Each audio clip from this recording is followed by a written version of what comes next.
5e cours sur le livre de l'Apocalypse, Apocalypse Now, une lecture du livre de Saint Jean en temps de crise.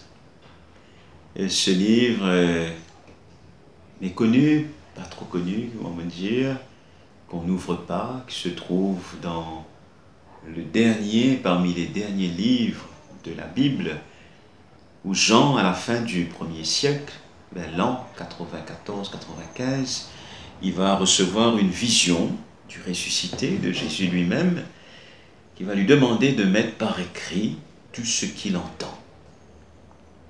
Et d'envoyer ensuite ce qu'il écrit à cette église de l'Asie mineure, qui est actuelle, et le chiffre 7 qui représente, comme je le disais, le chiffre de la plénitude. En fait, le message de Jean s'adresse à toutes les églises, et y compris à notre église d'aujourd'hui. Et nous allons nous arrêter aujourd'hui, d'abord pour le chapitre 2. Ouvrez votre Bible, si vous avez chez vous, et nous allons commencer avec la lettre à l'église d'Éphèse, chapitre 2, versets 1 à 7. Avant d'entrer dans ce discours du ressuscité à l'église d'Éphèse, je vous rappelle le plan, donc, qu'il y aura pour les 7 églises, un plan qui est pareil pour toutes les églises. D'abord, nous avons une adresse à l'église, donc à l'église qui est à Éphèse, Laodicée, etc. Ensuite, nous avons un oracle, parce qu'en fait, cette lettre prend l'allure d'une prophétie, et l'oracle, c'est le Seigneur qui parle, c'est au nom du Seigneur, c'est le prophète Jean qui parle au nom du ressuscité, oracle, ainsi parle. Et puis nous avons la présentation du locuteur, de celui qui parle, et ici c'est le ressuscité qui parle, et après, le corps, le discours que le ressuscité va donner à l'Église, avec d'une part comme un regard critique, je te connais, mais avant d'arriver au regard critique, il y a le contexte positif de cette Église, et puis à la fin, un appel à la conversion et une promesse de félicité, une promesse donc d'avenir. Alors si vous le voulez bien, allons regarder d'abord le contexte de l'église d'Éphèse. Alors à l'église, à l'ange de l'église qui est à Éphèse. Alors Éphèse, nous connaissons cette église. Saint Paul a écrit une lettre aux Éphésiens. Je vais vous inviter à faire un tour dans le livre des Actes. Allez lire, on ne pourra pas le faire ici en 15 minutes, les chapitres 18, 19 et 20. C'est là qu'on parle de la fondation de l'église d'Éphèse. Et vous allez voir dans ces 3 chapitres, très intéressants, que je vous recommande fortement d'aller lire. Donc dans ces 3 chapitres, vous allez voir peut-être des miracles de Paul, dont on ne parle pas souvent, des miracles de Paul. Vous allez voir des conflits, des émeutes, et puis cette église qui est missionnaire, une église qui accueille la parole de Dieu, bien sûr avec des conflits, etc. Et c'est là qu'on va parler de ces collaborateurs, donc Priscille et Aquila, Apollos, Timothée, et puis la fin du chapitre 20, un bijou dans le Nouveau Testament, un texte que moi-même j'aime bien, le discours de Paul aux responsables de l'église d'Éphèse à Milet. Alors je vous invite à lire, à vraiment méditer sur ce discours, et puis la fin, la séparation avec ces anciens, ces responsables d'église d'Éphèse, et là, Paul va dire, vous ne reverrez plus mon visage, et puis je pleurais, je m'aïlis, je t'embrasse, et Paul quitte Milet, donc il va continuer son voyage missionnaire. Éphèse, c'est une grande ville, c'est une métropole. À cette époque-là, on estimait autour de 250 000 habitants à Éphèse. Et c'est le siège du fameux temple d'Artémis, considéré dans l'Antiquité comme l'une des 7 merveilles du monde. Il y avait donc à Éphèse ce fameux temple d'Artémis. Alors, dans le livre des Actes, chapitre 18, vous irez voir comment ce conflit va arriver entre Paul et puis les Éphésiens. Et c'est le lieu d'une activité importante de la mission de Paul. Paul, donc, va vraiment annoncer Jésus est le Seigneur à Éphèse. Donc, c'est une église importante.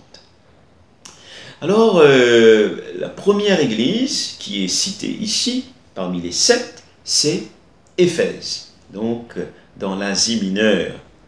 Et ce discours est adressé à l'ange de l'église qui est à Éphèse. Alors, quelle est l'identité et le rôle de l'ange? L'ange, dans la tradition juive, dans la tradition grecque, donc l'ange, cela veut dire envoyé tout simplement. C'est un envoyé du Seigneur, c'est un être spirituel, on trouve ça très bien dans la littérature juive, c'est un être spirituel chargé de passer un message de Dieu. C'est un envoyé de Dieu et chargé de transmettre le message reçu de Jean, ici, aux différentes communautés. C'est une hypothèse. Une deuxième hypothèse de l'ange ici, de qui s'agit-il ici? On a parlé sans doute du responsable de l'Église, comme un serviteur de l'Église, probablement aussi, qui veut s'adresser au responsable de l'Église qui est à Éphèse. Et une troisième hypothèse, pourquoi l'ange de l'Église qui est à Éphèse? Sans doute comme une personnification de chacune des communautés qui sont concernées, et sans doute c'est l'hypothèse la plus plausible. On a voulu personnifier cette église d'Éphèse en parlant de l'ange de l'église qui est à Éphèse. Qui parle? Le locuteur, le ressuscité bien sûr. Ainsi parle, oracle du Seigneur, ainsi parle celui qui tient les 7 étoiles dans sa droite. Dans sa droite, c'est la main droite, qui marche au milieu des 7 chandeliers d'or. Le Christ ici est décrit comme il a été décrit dans la vision inaugurale, chapitre 1, verset 20 de l'Apocalypse, celui qui tient dans sa main les 7 étoiles. Et les 7 étoiles, bien sûr, c'est les 7 églises. Et le Christ tient dans sa main avec une grande tendresse cette église, parce que ces églises lui appartiennent et qui nous montrent en même temps l'autorité du ressuscité.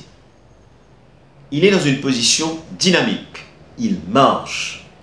Et quand quelqu'un marche, quelqu'un est debout et qu'il marche, cela veut souligner la position du ressuscité.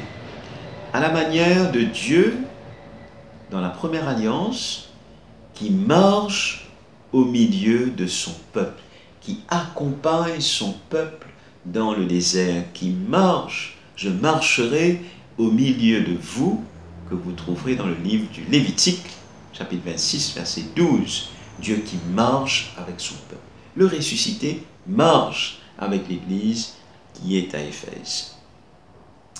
La troisième partie, c'est le corps du discours, qui commence par, vous allez voir, dans les autres églises, c'est pareil, je sais, je connais, on connaît qui tu étais, on connaît qui tu étais, je sais qui tu es. Et le ressuscité m'a donné un bilan positif sur l'église d'Éphèse en 3 points. D'abord, je sais qui me connaît dans toi, tes œuvres, tout ce qui te fait, ta conduite. Après, ton labeur, tout ton effort apostolique. Et c'est vrai que Éphèse a été vraiment d'une grande mission apostolique. Et puis, ta persévérance, et le mot que je vais mettre ici par rapport à la persévérance, c'est le mot endurance. Chapitre 1, verset 9, qui est encore plus fort, c'est l'endurance. Eh bien, c'est l'attitude qu'on attend des chrétiens à ne pas perdre courage en temps de crise et de persécution. Vous voyez comme le message est actuel pour aujourd'hui. Quelles sont tes œuvres? L'Église qui est ici à Maurice. Quel est ton labeur? Ton effort apostolique? Et quelle est ta persévérance, ton endurance? Même si le ressuscité parle du côté de l'aspect positif, un bilan positif de cette Église, il y a cependant un mais. Mais, j'ai contre toi, il y a un problème, que tu as perdu ton premier amour. Et ici, tu as perdu, tu as perdu ce qui fait ta ferveur première. C'est écrit dans l'évangile de Tom ici. Ta ferveur première a disparu. Comment dire ça à l'église missionnaire d'Éphèse, forte, puissante, avec son dynamisme apostolique et missionnaire, mais elle tombe dans la routine. Reviens d'où tu es tombé. Reviens à ton premier amour. Reviens à ton aspect, donc à cet amour agapé que tu as connu au départ. Pas oublier tout ça l'amour qui te tient en, tout ça dynamisme apostolique qui te tient en. Comment dire, pas tomber dans la routine. Parfois, on va dire, même dans une couple par exemple, hein, reviens à ton premier amour. Un couple marié et dans tout le dynamisme de fiançailles, content, fréquenté, extra, joli. Première année de mariage, top. Et puis ensuite, adapté. Quand les premiers enfants commencent à venir. Et puis l'amour là commence à diminuer. C'est exactement ça. Et là, le ressuscité rappelle à l'église d'Éphèse, fais attention. Donc voilà. Un premier problème, il perdit ce dynamisme. Reviens à ton premier amour. L'amour agapé, cet amour qui se donne complètement. Le deuxième problème de cette église, donc le discernement des vrais apôtres. Eh bien, je connais, ben, tu as mis à l'épreuve ceux qui se disent apôtres et ne le sont pas. C'est un problème dans cette communauté-là. C'est dans beaucoup de gens qui peuvent déclencher un apôtre. Tu peux prendre la place de un apôtre. Ce sont de faux apôtres, en fait. Et là, on va les traiter des menteurs. Ceux qui se disent apôtres et qui ne le sont pas. Et ils sont traités comme, ici, des méchants. Attention. Et voilà, l'église d'Éphèse, il fait attention à ça, mais en même temps, le problème qui est arrivé dans cette communauté, il y a les œuvres des Nicolaïtes ici, au verset 6. Je ne sais pas trop connaître qui ça va Nicolaïte là, ça, mais c'est sans doute une secte. Et puis il y a un chrétien qui sans doute commence à aller et une mise en garde. Sache donc, Église d'Éphèse, que tu dois discerner, tu dois continuer à discerner entre les vrais apôtres et les faux apôtres. Souviens-toi d'où tu es tombé. Un appel à la conversion. Repens-toi.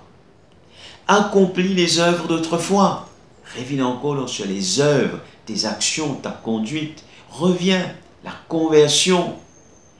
Avec un warning, si tu ne te repens pas, j'ôterai ton chandelier de sa place. Chandelier d'or, chandelier qui est dans le temple de Jérusalem, combien c'est important, qui brûle devant Dieu, eh bien, faire attention. Mais mais au vainqueur, ici, je donnerai à manger de l'arbre de vie qui est dans le paradis de Dieu, une allusion claire, nette et directe. Genèse 2, Genèse 3, le jardin d'Éden, le paradis perdu, celui qui met sa foi dans le ressuscité, eh bien, je lui donnerai de l'arbre à manger, à l'arbre de vie. Ça veut dire qu'il est pour vraiment capable de gagner les fruits de la vie. Je termine avec le verset 7. Celui qui a des oreilles, qu'il entende ce que l'Esprit dit aux églises. Dit aux églises. Ce n'est pas seulement un message à l'église d'Éphèse, c'est à toutes les églises, donc c'est à nous aussi aujourd'hui. Merci et bonne continuation dans cette découverte du livre de l'Apocalypse. À la prochaine.